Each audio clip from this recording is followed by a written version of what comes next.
أعوذ بالله من الشيطان الرجيم. في بيوت أذن الله أن ترفع ويذكر فيها اسمه يسبح له فيها بالغدو والآصال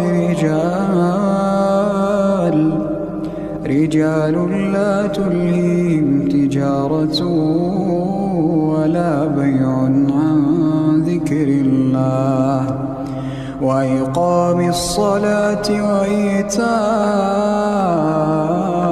الزكاة يخافون يوما تتقلب فيه القلوب والأبصار